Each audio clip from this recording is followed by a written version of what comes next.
I decided that what I do this time as I'm talking is, when we talked last time, we talked about the Machio, the Aztec calendar, and about the creation stories that came with that. There are many, many more creation stories.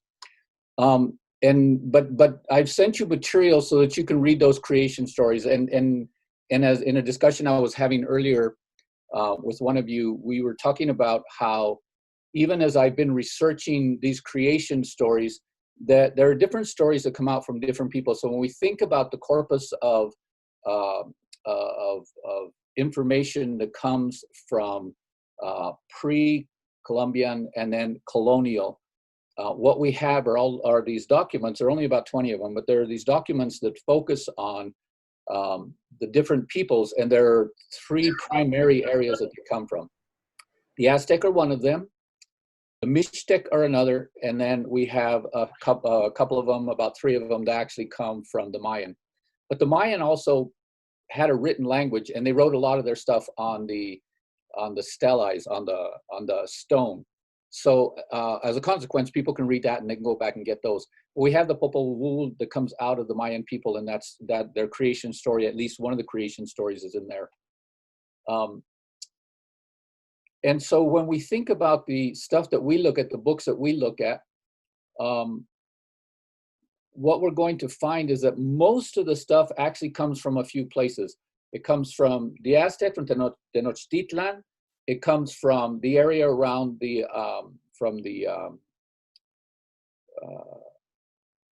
Tlaxcala people, and then from Tlaxcala, and then it comes from the Mixtec people. The best writers were the Mixtec people. The Aztec writers were the worst. They're like children doing their writing. So when you look at their books, the writing isn't up to par.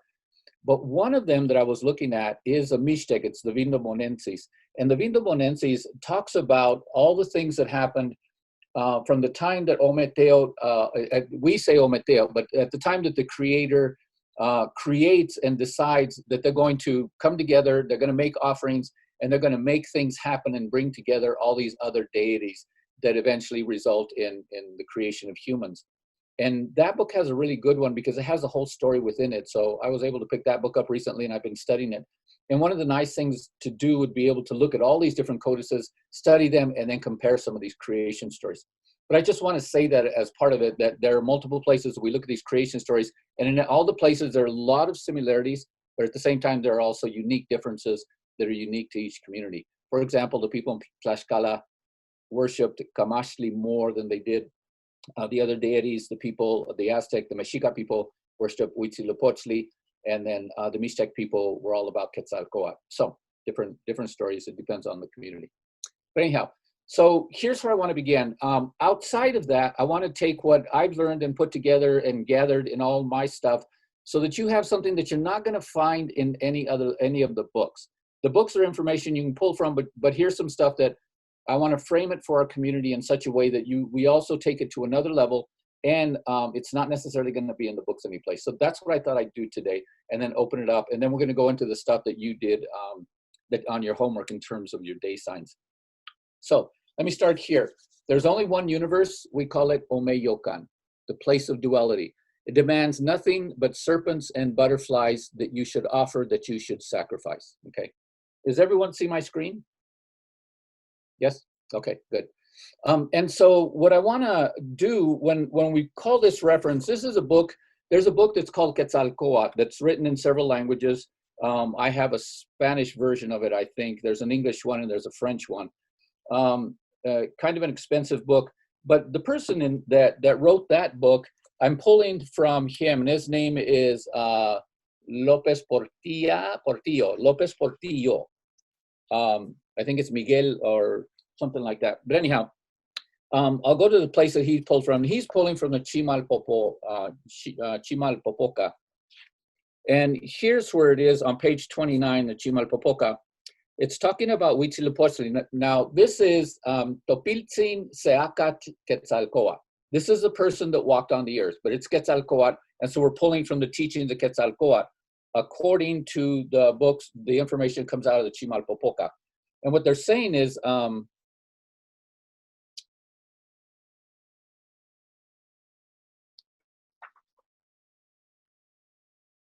Well, it is told and related that many times during the life of Quetzalcoatl, sorcerers tried to ridicule him into making the human payment, in other words, human sacrifice, and into taking human lives.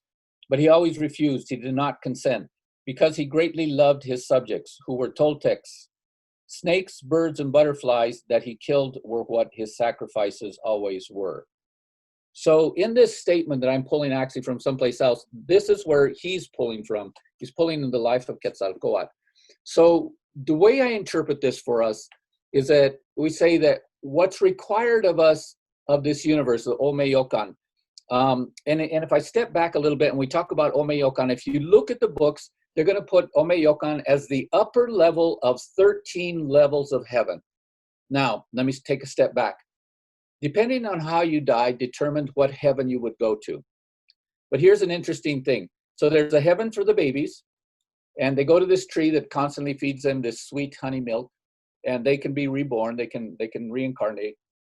There's a Tlalolcan. If you died, if you drowned, if you die of lightning, if you die of pleurisy, if you die of pneumonia, of things that have to do with water, then you go to Tlalolcan. Tlalolcan is a wet place, it's a paradise, it's always green. If you die in battle as a warrior, as a male, or as a female giving birth, because remember, the objective in battle for the Aztec wasn't to kill, it was to capture. You'd capture someone and you'd bring them back, and then they would be sacrificed later. And at that point, you referred to them as son and they referred to you as father, because you now had a relationship. They understood that they were going to die, but you didn't kill them in the battlefield. You captured them and brought them back. It was more work and more revered to capture someone than it was to kill someone.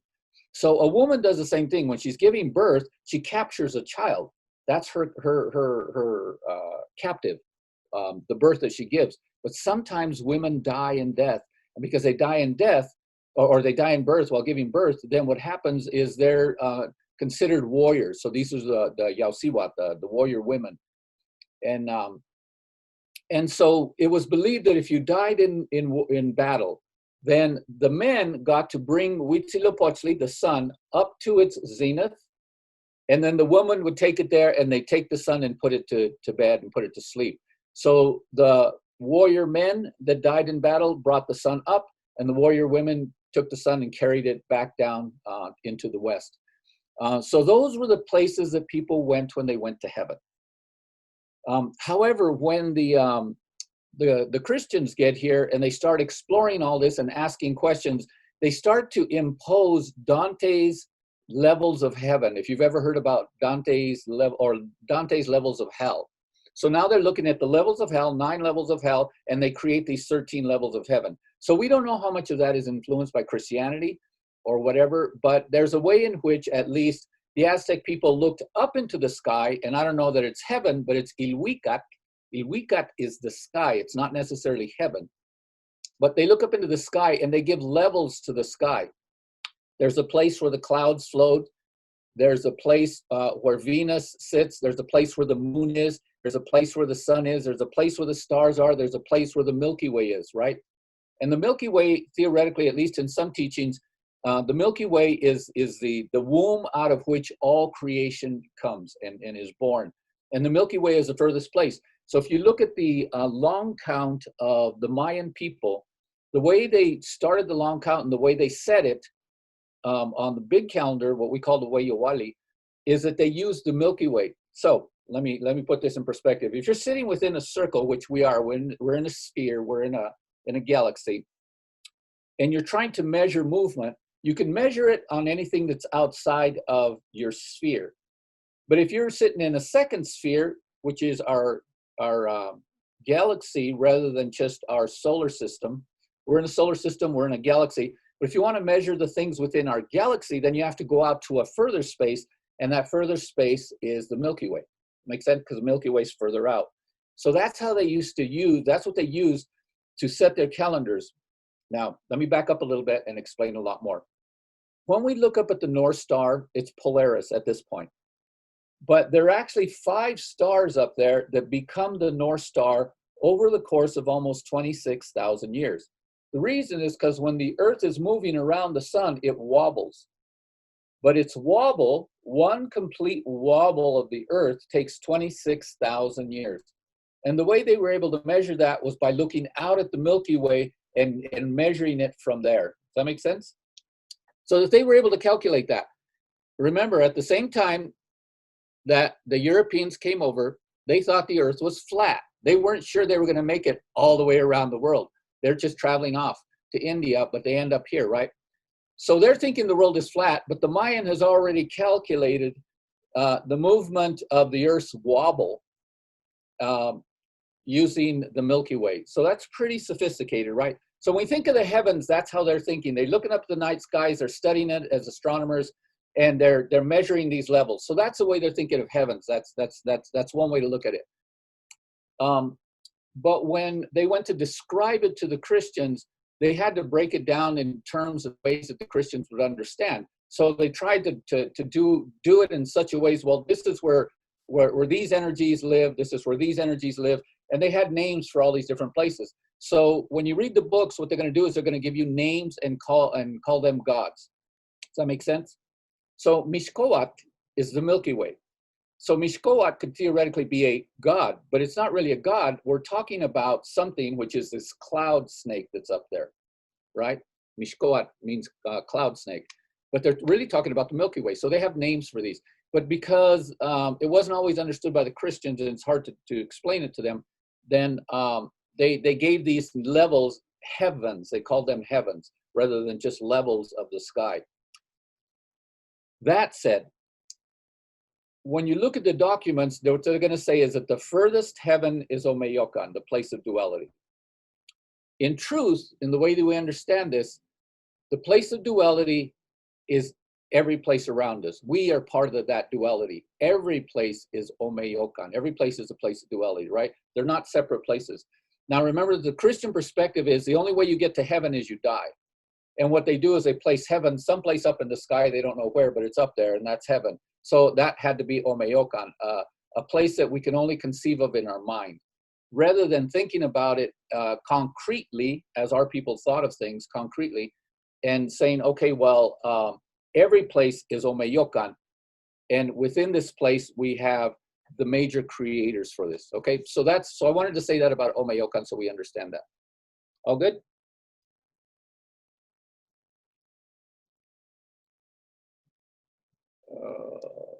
Okay. You got this picture? It's a picture of the universe? Okay, good. It says Teot is the essence or energy of the universe in flux. So Teot, Teot means, we translate it today as essence or energy, but it actually has a component to it that means something sacred, something holy, something revered, right?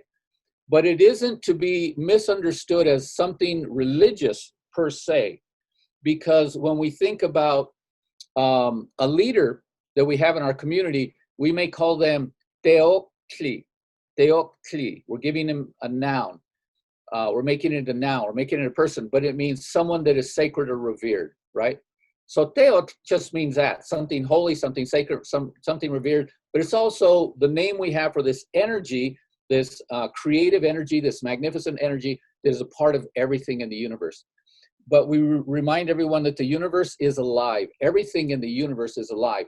But part of being alive means that it's in flux. It's always in this trajectory from one place to another. I'll talk about that in a moment. But being alive, then it means that nothing is static. When we try to make things static, and that's one of the things that happens in the Western world, is they want to take snapshots and make things static and keep things the same. If you hear that, I mean, even that whole MAGA movement, the idea of Make America Great Again, it's the idea we want to keep things the same. And so there's this intrinsic need in some people not to have any change in their life. But change, flux, is exactly what life is all about. So that's what we say. Teot is the essence or energy of the universe, which is always in flux.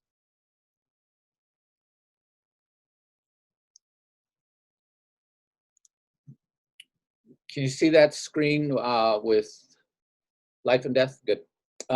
So now when we look at this, This you'll see on Codex Borgia, but it's pretty common. What's not here on the right and the left of this are the things, a document that I just sent to you to look at, which teaches you how to count a trecenas, right? And that's, we'll have that discussion a little later. But this is what sits in the middle of it. But what's also important to think about what's in the middle of this is that on the right side here, on the right, this is Ehecatl, Ehecat. And Ehecat is wind, it is breath, it is life. This is also, with the beard underneath, makes it Quetzalcoatl. So this is Quetzalcoatl, Ehecat Quetzalcoatl, right? And on this side, because you see the skirt on the bottom, this is Mictlancihuatl. This is a heart here that Mictlancihuatl has at the bottom of her ribs. But so what we have here is Miquitztli and Yolitztli, death and life. And this is part of that duality that we were talking about last week. So when we think about this idea of life and death, of feminine and masculine, of light and shadow, what we're looking at is this balance. We call this whole aspect inamic. Inamic is the idea that two things are related, and in their relationship, they are connected, they are bound, and each one strives to dominate. There's always this constant struggle between them. But the sacred place, the best place, is the place in the middle, which gives us balance and harmony. It's a beautiful picture, isn't it? So that's what we're talking about when we're talking about Ometeotl. Ometeotl, Ome is the dual or the duality. Again, I'll talk about that a little bit more.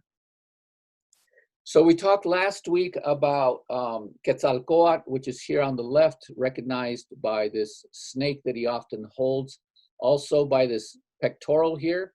This is his necklace, and at the base of his necklace, what he has is a conch shell that's been cut sideways, so it has that spiral in it, and that represents wind. So that's Ehecatl. These pieces on the top is conical hat, and the two things sticking out represent also the wind, and the beak represents the wind, so that's Ehecatl, and usually when there's a beard, it's Quetzalcoatl. So those are the signs that you look for here. On Tezcatlipoca, what you look for is the smoking mirror. Down here on his foot, on this case on his right foot, there's always a foot that's amputated, and what's there instead is a mirror that is smoking. That's smoke coming out. So you see that symbol of smoky mirror. You see it up here also on his headdress. Typically you'll see that, and they'll do Tezcatlipoca in different animals. Like sometimes they'll have a jaguar, but you'll see that one of the feet is cut off and it has that smoking mirror. So those are examples. The other is this black face paint across the face here, this black stripe. And so those are symbols that represent Tezcatlipoca. Tezcatlipoca, Quetzalcoatl is holding what we call a copali bag. It's the number for 8,000, but it's also a bag that holds copali. That's what they look like, and that's how they do it. And often he has implements. I don't see any here, but he also often has implements for sacrifice, auto-sacrifice, for piercing himself and giving blood. And then in contrast, Tezcatlipoca often has the shield and the arrows or the darts, which represent war or battle.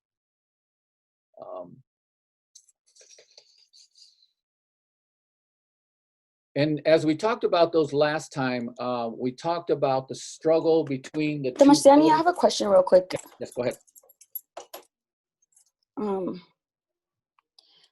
Dang, sorry, I can't hear y'all. Oh, yes, go ahead.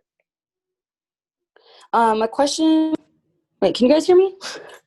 Yeah, we can. Okay, sorry. My question is, you know how last time you were telling us that there's 3 Tezcatlipoca and 1 Quetzalcoatl? Uh-huh. Are the 3 Tezcatlipoca illustrated or like, yeah, I guess illustrated differently, or is it always going to be that same representation of Tezcatlipoca in? So you'll see different representations of Tezcatlipoca. This is Tezcatlipoca the black, okay? And you see it because it has the color black on it. There's also the red, the blue. There's also a yellow one.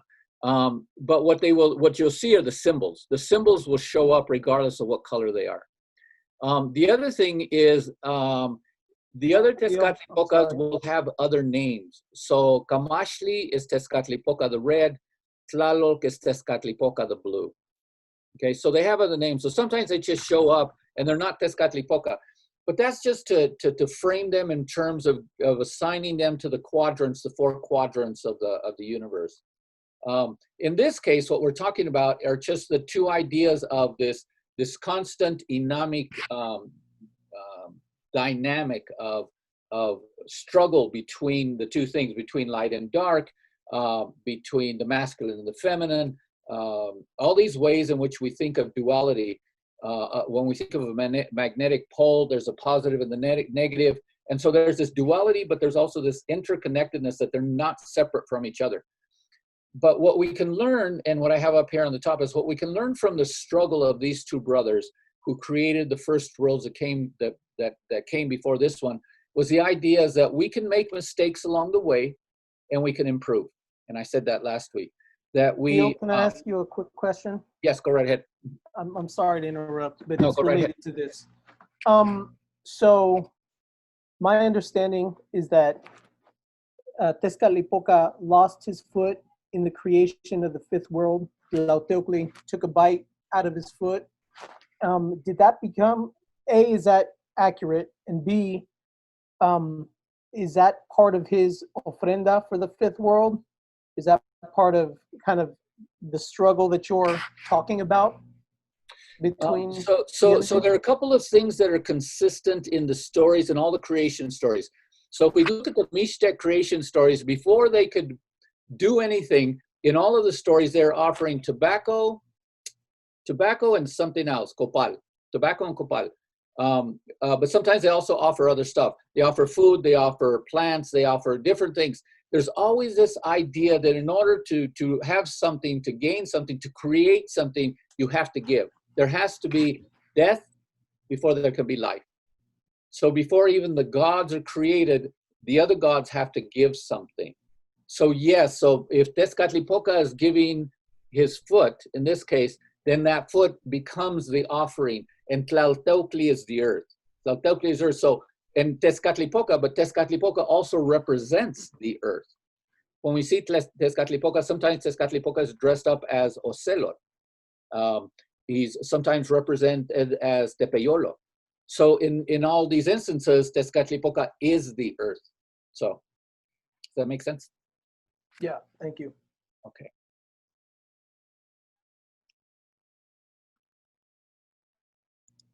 One more question real quick, Damashtiani, sorry. Go ahead. No, go ahead. The question is, would it be correct to say that the potential in Orlin is at the core of Inamik?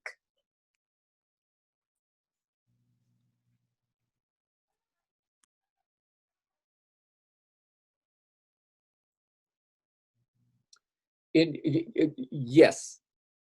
That if we're thinking about that dynamic, and I'm using my fingers here of Orlin, of that dynamic, that abstractly, the duality, the 2 things coming together, means that within that union, there is a potential for something else. So embedded in this whole idea of Ometeotl, of 2 energies, of duality, is the idea of creation and potential, okay? Of being able to move towards something else, of becoming. The word is becoming. It's huelis in Nahuatl, but huelis, to become something. Makes sense? I'll get to that also in a moment, a little bit more. So here I looked up, I put Ometeo and I put some different words up here, and I'll go over them in a moment. When we use Ometeo, there's an argument, at least in the literature, that the one that promoted the idea of Ometeo was Leon Portilla. Now, if you look at Leon Portilla's stuff, his teacher was Garibay, and Garibay also references Ometeo.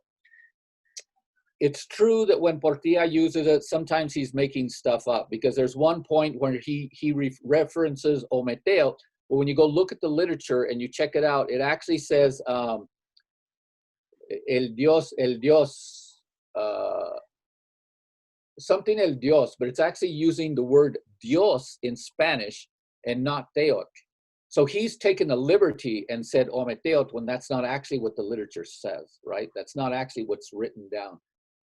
So he does promote this, and everybody says Ometeo today, and everybody talks about it.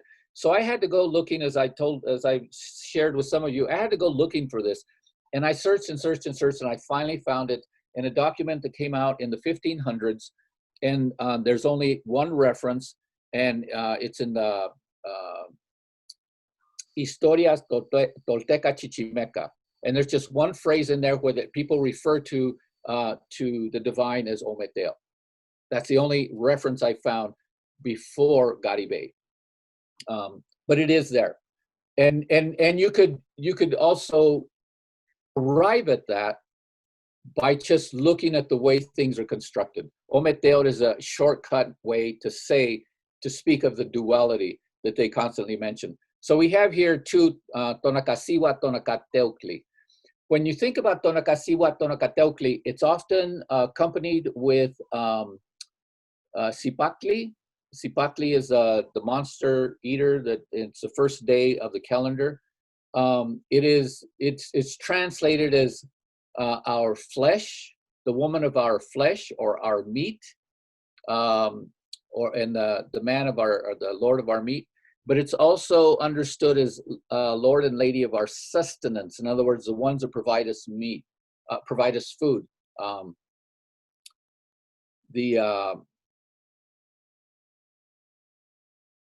That which is also our sustenance is corn.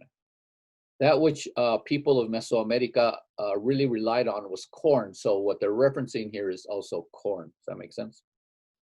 So that's one of the references. And then you see paired with that Ometeuctli and Omesiwa. So those are the two that they use those names interchangeably. We talk about Huehueteotl. Huehue is the old energy. The oldest energy is fire. Huehueteotl, sometimes what you hear instead of Huehueteotl is you'll hear Xiteuctli right underneath here. It's not shu, it's she. Remember the UH is a W. Xiteuctli. There are other names, Tecoyoyani, the one that made us, Mococoyatzin, the one that makes himself, Yowaliahecat, the night and the wind, obviously Tezcatlipoca, Quetzalcoatl, Tezcatlanextia. Tezcatlanextia is another word for Tezcatlipoca, and sometimes you'll hear that word. Tezcat is the mirror, and it's the mirror that shines, that gives out light, that's bright, that reflects. So you hear that. Obviously, Palemoani, Tloquenahuaque. So these are all different names that are all referencing Ometeo, but they're all referencing aspects of the larger idea of this universal energy to which we ascribe creation. Does that make sense? Any questions? And y'all recognize this picture? Yes. Go ahead, Danny. Sorry if I'm asking too many questions. No. That's why we're here. Tlexcatlanestia? Tezcat is Tlanestia. yeah. Tezcat is a mirror. Tezcatli Poca. Right. So Tezcat is a mirror. And then Tlanestia is Tlanestia has this interesting meaning, because they use Tlanestia in a modern time today. When you pass some information down from one generation to the next, when you're teaching them, you're teaching, in essence, a brightness, an illumination. It's something that you're passing on down. So they use that word. When I was looking for a word to talk about historical trauma, and any of the stuff that we inherit historically that has to do with colonization, the word that they gave me was a word that had Tlanestia in it. And I was like, Tlanestia, but Tlanestia is knowledge, information, brightness, right? So that's what this is. Tezcat Tlanestia, it's the idea. It's a mirror that reflects, but it reflects this brilliance, this intelligence, this knowledge, this brightness. Yeah. Is that in the reverential tense with the ia at the end, or is that not? Tlanestia, it's a verb. Tlanestia is a verb. Okay. So tlanestia, whenever you want to make something in a verb, you add tia to the end of it. So if you have a Got it. noun, you add tia, you make a verb out of it. And so, yes, because it is, in this sense, it is something that is brilliant, something that is shining. So it's a mirror that is shining is one way that you would say this. People might translate it differently, but in all contexts, in essence, that's what they're saying. Something that's brilliant, something that's shining. It is in the process of doing something. It's a mirror that's doing something. So it is verbing rather than nouning. That makes sense? So this is Nathan. So in those two, in the those two sides of it, would light and shadow be a good way to think of those two aspects of the mirror? No, the flip side of it is Tezcatlipoca. Poca, yeah, if you're doing these two, Poca is a smoky mirror. It's something that you look at it and it's clouded and you don't have clarity. So in this sense, you could say the mirror that is clouded, the mirror that is brilliant. Okay. And those are the two aspects of it. Does that make sense? Yes. Yeah. So you could think of that as the masculine and the feminine, or you could think of it in any way. It's the enamic relationship that they have. Something that's brilliant and the other that's clouded. Yeah. I don't like to use the term dark or shadow because that actually comes from Freud's student. What was his name? That came up with the shadow self. I'm sorry? Carl Jung. Carl Jung. Carl Jung came up with the idea of the shadow self. And I don't like to refer to that because there's so many new age things that are applied to it. So I don't like to do the light and shadow side of ourselves because we don't have shadow sides. We have aspects of ourselves. And here's what's embedded in all this, and that the Christians really had trouble with trying to colonize us and Christianize us, is that indigenous people understood, not so much today, but they understood then, that while each one of us has the capacity to be creative, to do wonderful things, to treat people well, to just be really good people in the word we use, in the way we use good, that we also had the same capacity to just in the same moment, with the same decision, do something very destructive, right? So two kids are fighting over something, right? You have two kids that are fighting over something. You're the parent. You reach over and you grab it from both of them, and then you give it to one of them. You have simultaneously done something very good and something very destructive, right? Because you favored one of those kids and disfavored another. That is what's intrinsic in who we are. We have the capacity to simultaneously do things that are very creative or very positive, and also things that are very destructive. Simultaneously can be very destructive. So that's why that's this duality that doesn't fit in Christianity, because Christianity only wants to put you on one or the other. Islam, Judaism, they create this binary of good and bad, and you only have the option of being one that's good. If you're bad, then obviously you're going to hell and all these other kinds of things. So yeah. Make sense? Yeah, Theo, I have one more question. Okay. And please just stop me. But I'm having some mind-gasms over here, so I'm gonna go ahead and ask the question.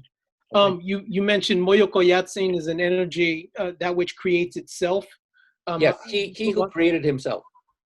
Okay. Well, I say I'm using he. It's not he. It's it. That which we created itself. That which created itself. Okay. It's non-gendered. So then my follow-up question to that is, would that be something akin to like a cell dividing into two? Or what would be the equivalent of something like that in nature? Because this is something I've been trying to describe to my students. And I've actually related it to Tlanekia, or I've attempted to. But I would love to hear your take on this. Okay, so this particular that which creates itself. I'm using third person gender here. That which creates itself. We don't have a way to say that, because it is the creator. The creator creates itself. We don't have a way to frame that. That's not natural. That doesn't exist in nature. So that's I don't know how to frame that for you, because it won't make any sense in any of our constructions. All these are constructions, right? In all the other examples that we have here of the creator, we have Quetzalcoatl. The flip side is Cihuacoatl, and Cihuacoatl is the one that gives life to all of us, right? She's the mother of us all. She's the mother of creation. But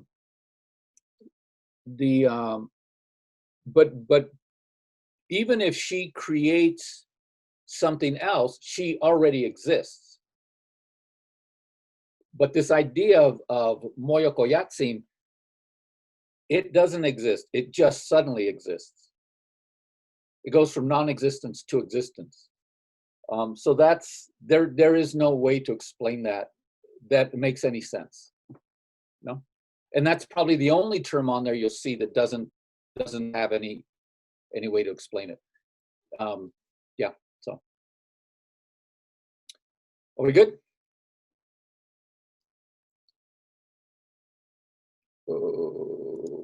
So when, as you mentioned, Thalia, this idea of Orlean is the idea is that in order for things to happen, there has to be a momentum. I refer to it in momentum. We have to initiate a momentum, is what I call it. And initiating a momentum, then we create the Orlean. We take that Orlean that may be static, and it creates and it makes something. So music, I've just pulled from someplace on here. Music makes the spheres turn. The entire universe moves to a beat. Let us take the rhythm of the stars and learn the rotation of the sun. Out of each beat of the rhythm, let us make our own space. Let us dance as the constellations dance. Let us fuse ourselves with the total rhythm of the universe. We shall be constructing fleeting universes of beauty. So that's what we're doing when we're dancing, when we're moving, when we're creating, when we're praying, when all the things that we do, we're creating that movement. And in that movement, we then send it out. We're creating a universe that then expands out and carries our prayer, if you will. So that's a very indigenous idea, at least a very Mesoamerican idea. You know?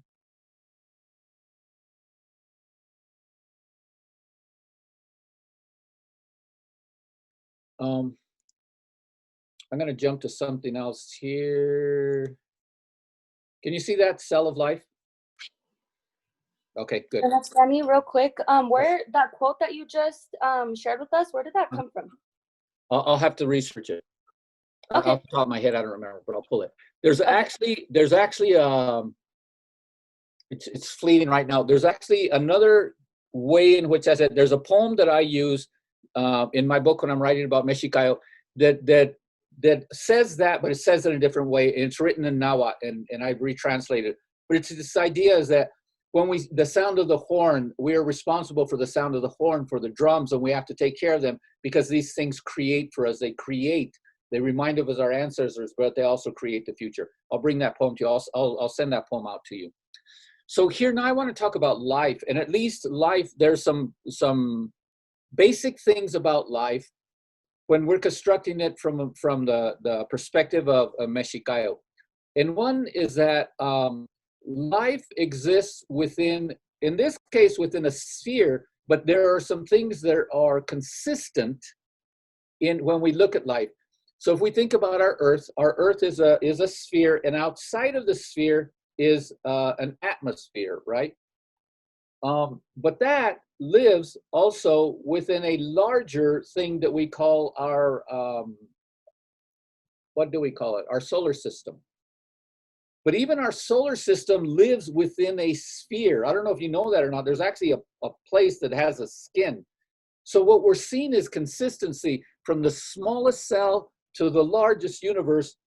There's this skin that lives around that which, or there's a skin that contains life within. Does that make sense? So that's a beginning. A beginning to think about when we think about Yolia, and there's some consistencies that we have about this particular cell. Another is that, so we talk about the skin, and so we use the numbers to define this, at least from a Mexica point of view. Se, which means one, also comes from Sentli, Senteot, whole or completeness, Seyot, oneness or unity. But it's the idea, if you think of the corn has a husk on the outside of it. It has a skin that keeps it safe. But when you open it up and you peel it, with inside is all this life, all this unity of many things that is creative, that is life, that is food, that is sustenance, that is everything, right? So that's said, but it's the idea of a skin sitting around that which is life, which has life. So Centeotl is the deity that sits here on the left. Centeotl, you always see this character with, in the headdress, you see corn up there. That's what, I can't draw with this. Anyhow, but you see corn on his headdress. That's what those are, ears of corn. The cell consumes.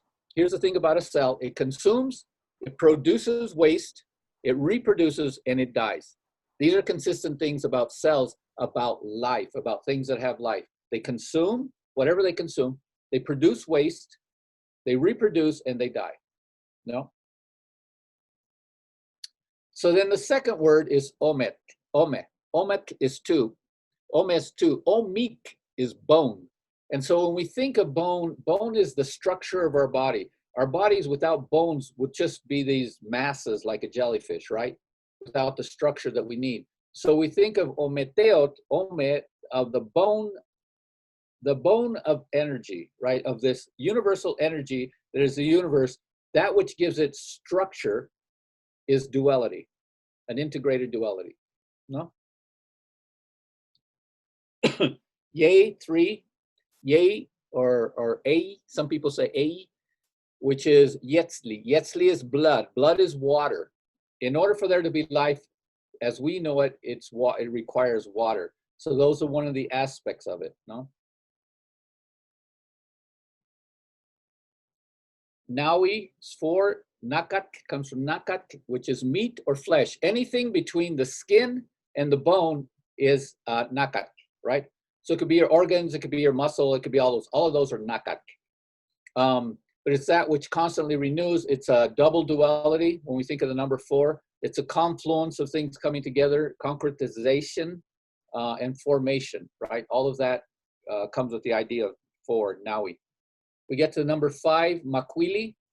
Makwit comes from 2 words, from maik, from your fingertips to your elbow is maik.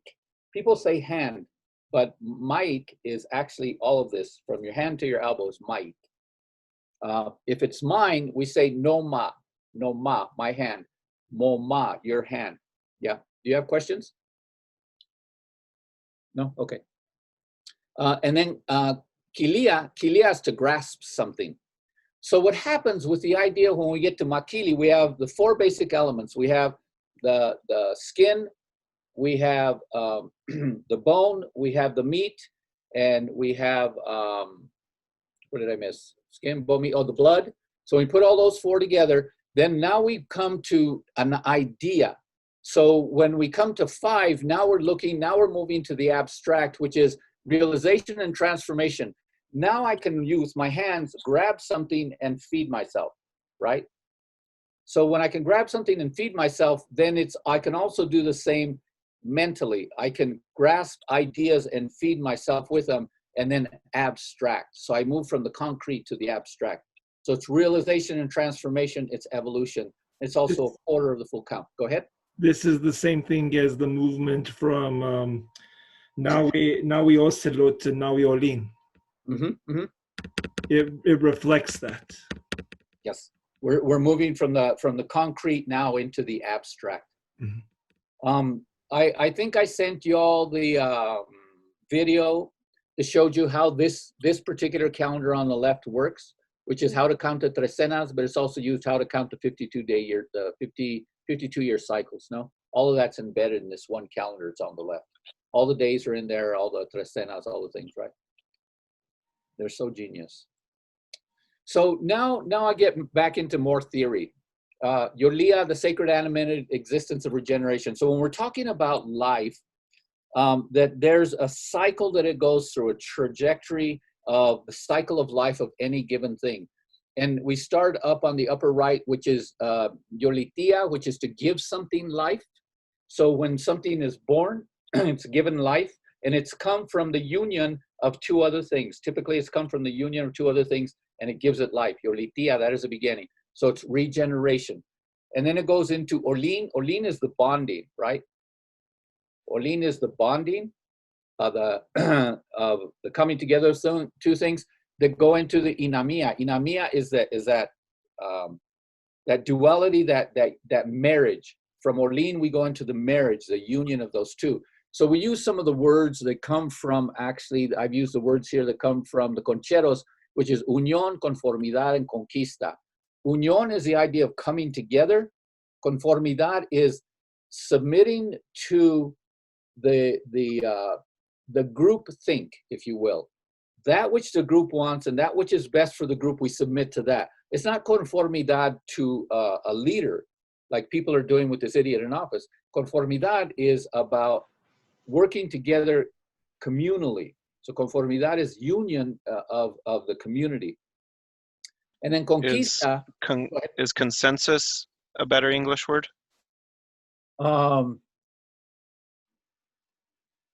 There's another word that I use when I do some of my writing. Consensus is part of it, but it's not just consensus, because it moves beyond the place of consensus. Consensus is an idea, an agreement to do something together, but then you move it into action.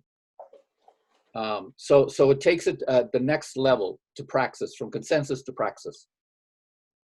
Yeah, so that's a conformidad. When it's translated, people say it's to conform, but it's not conformity. It is a consensus. It's the idea. It requires, it's a communal agreement would be a way to say it, but not just agreement. It's communal agreement on an action. No. So, and then we go into conquista. And conquista is this is a leftover from Christianity, but it's not conquest. This is loyalty, fealty, all the things that mean. So if you have conquista, if our group has conquista with another group, that means when the other group holds a ceremony, we are required to be there. So it's duty, obligation to the other members of our community, or the other extended members of our community. The Apaches had this understanding, so that the Apaches had all their little family bands, but sometimes if someone had been offended or someone was killed, they'd go to the rest of the Apache people, and they'd pull them all along, and they'd all go, and they'd go to war, or they'd go to hunting, and then they come back, and then they separate again.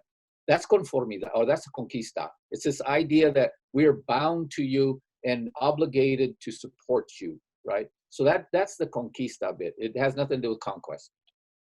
That's an oppressor's idea.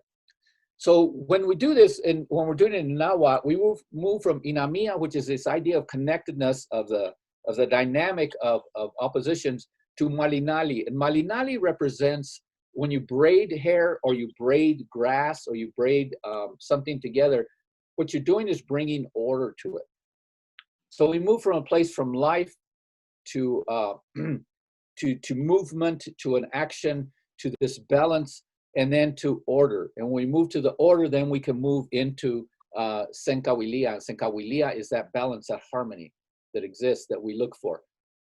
Now, you want to extend that balance for as long as possible. However, one of the things that happens with Senkawilia is when we get lazy and we get comfortable, you know,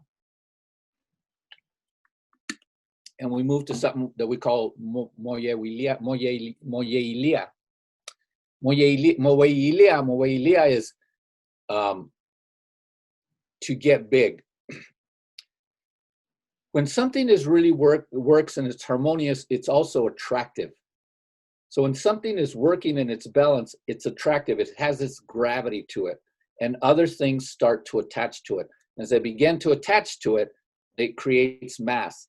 So you have a grupo of danza, and they're really good, and everyone likes them, and it has a good energy. People start joining the group, and then it gets too big. And then what does it do?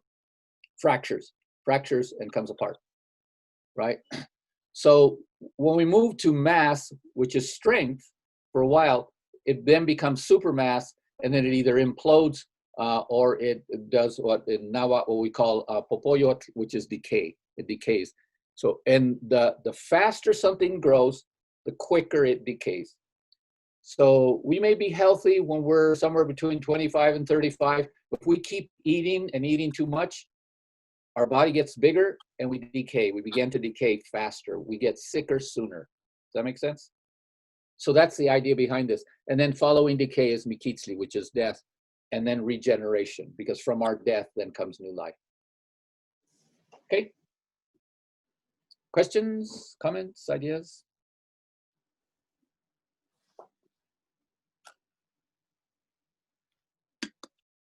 Theo, I have a question. Okay. So when you look at cities like Teotihuacan or some of the Mayan cities, you hear this dominant narrative that the people just down, and they don't really give good reason. They say it was based on conquest. They said it was based on any number of reasons, right?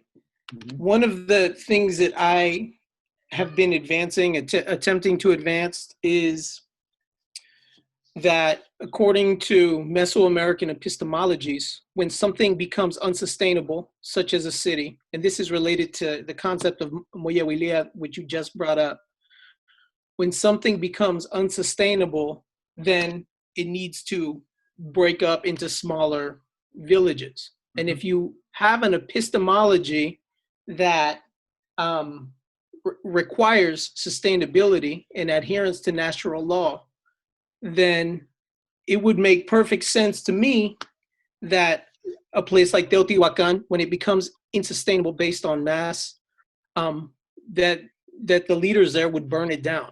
I'm wondering, does that make sense to you from an epistemological perspective? I know it's kind of out there, but I'm wondering what your thoughts are on that. You know, we have record of people in up here in the north in what's the name? The old place of the Tewa people.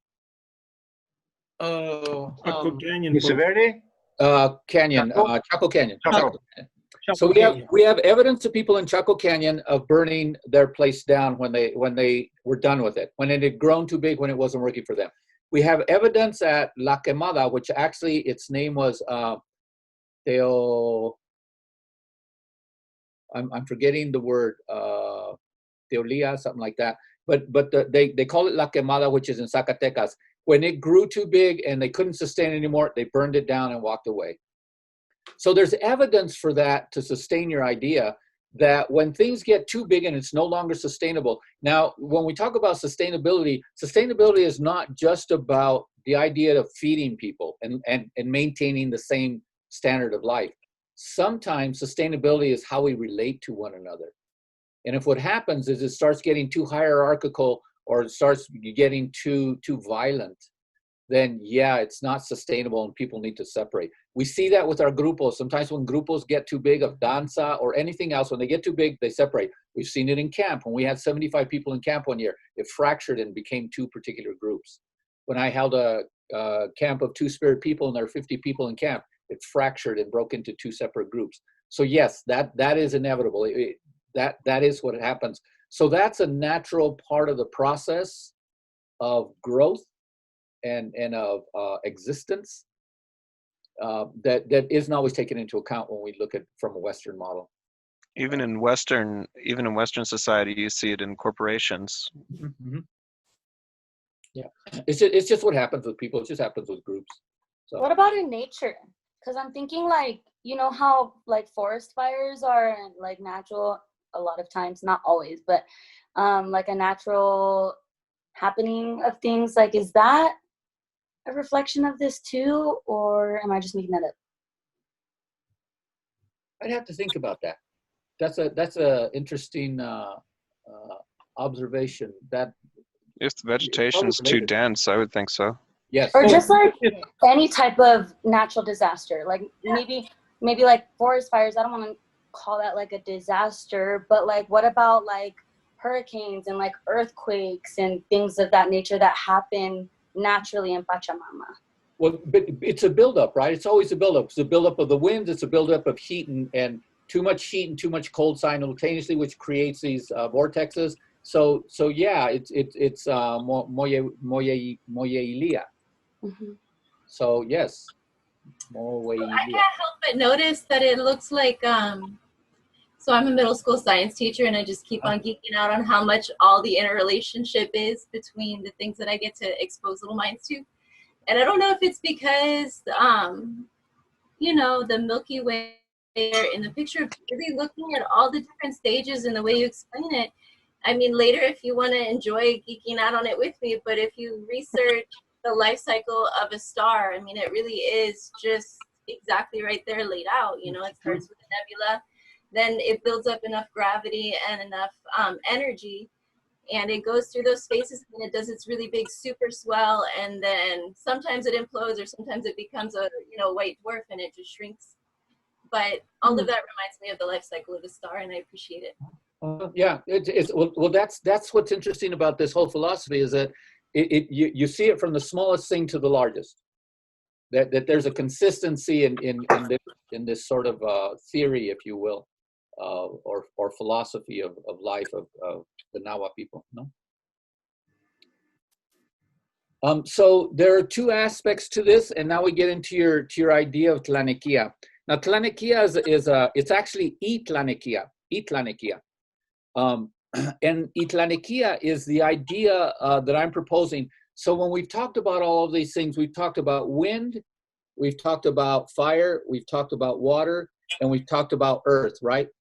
But there's another element that's intrinsic to all of that for life, and that fifth element is Itlanikia. And Itlanikia, which I associate with earth, with something concrete, with something of substance, right? Itlanikia is will. It translates as will. But it's more than just will. Everything that is animated, that exists in the universe, has within it, intrinsic to it, a will to be. Will, right? A will to be, a will to exist. Not as we think of it in our life, you know, the will of a tree to be a tree and to live and to, it exceeds us because trees live longer, often live longer. If we think about the earth has a will, a drive to be. And that things that have the drive to be and are successful in their regeneration, are successful in regenerating themselves in some way, then they continue to exist. They have eltok, they continue to be. The things that don't, amo eltok, they become extinct. So if we think of the dinosaurs, at least in the way that we see them in the bones and the way we interpret them, the dinosaurs are extinct. They could no longer be because their way of being didn't jive. And so they become extinct. Now, not all of them, the birds are derivatives of the dinosaurs. So they had to evolve in a way. Everything has to evolve in a way that it continues to be, right?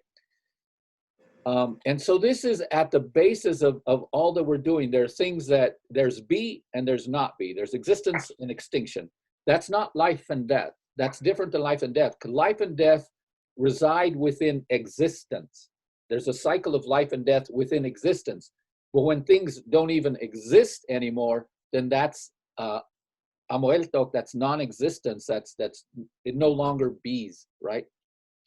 And so, but within all of this is what we call Teo yor nehnewilis. Teo nehnewilis is universal consciousness or sacred consciousness. And that's the idea that everything in the universe is someplace or the other within Teot, with all that's interconnected. It is registering in the library of existence things that work and things that don't. Dinosaurs don't work, birds do, right? And that exists within this library of consciousness, and that within this consciousness that things can pull to be able to exist. And so maybe that's part of where we're at with the struggle right now with this whole virus that's going around the earth. There's a way that we are living in relationship to the earth that is not sustainable. Not just not sustainable for humans, not sustainable. It's moving us towards extinction, but not just extinction of humans, extinctions of lots of things. So the earth responds to that, and responds to that by trying to keep things in check, by neutralizing humans, right? At the very least, neutralizing, if not fully but there's something that humans also contribute because they're also part of the consciousness. So it's about finding that balance. Sustainability is about finding that which works for things to be. But there's also a place where it can go into to decay or into expansion, explosion. So, question real quick, Damashtiani. Linguistically, is amo the negation of the word? it's a negation. Amo, Okay. and sometimes it's just a. We could say aeltok, amoeltok, or aedeltok. It's the same thing, but the a or the amo is a negation. Yeah, it's like this or there are a bunch of words we use in English that mean not, right? Also really quick, is Teo, or in the reference of that which created itself, similar to the scientific creation ideas like the Big Bang, or for lack of better terms? Well, so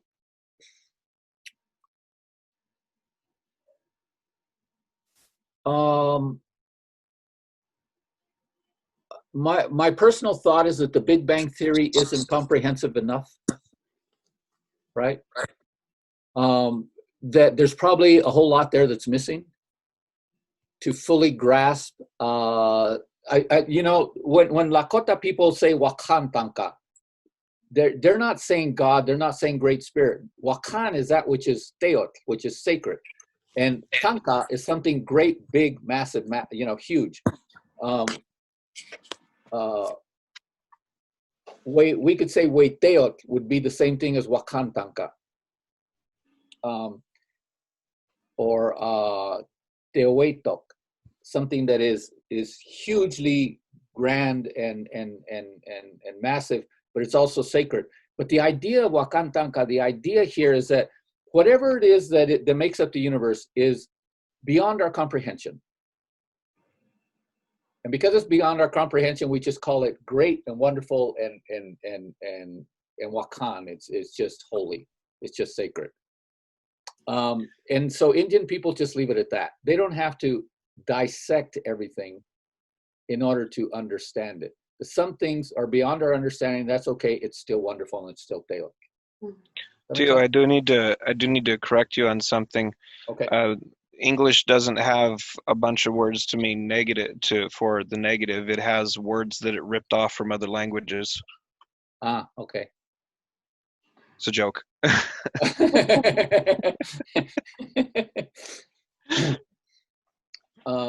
stole all those words.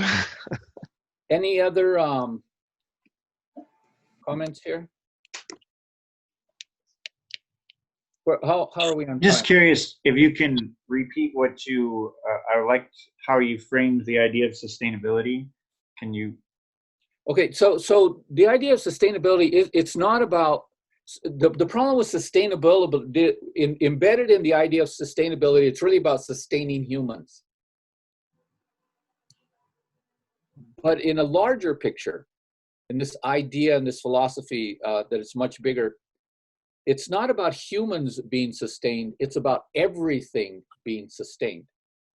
But only for as long as it can be. Remember that everything eventually decays and then regenerates.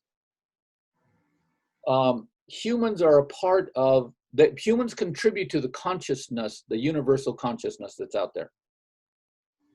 So humans are critically important, but so is everything else. Humans are not more important. But there's a point at which, if humans don't take into the fact that everything contributes to this universal consciousness, that in order for it to exist, there has to be a balance.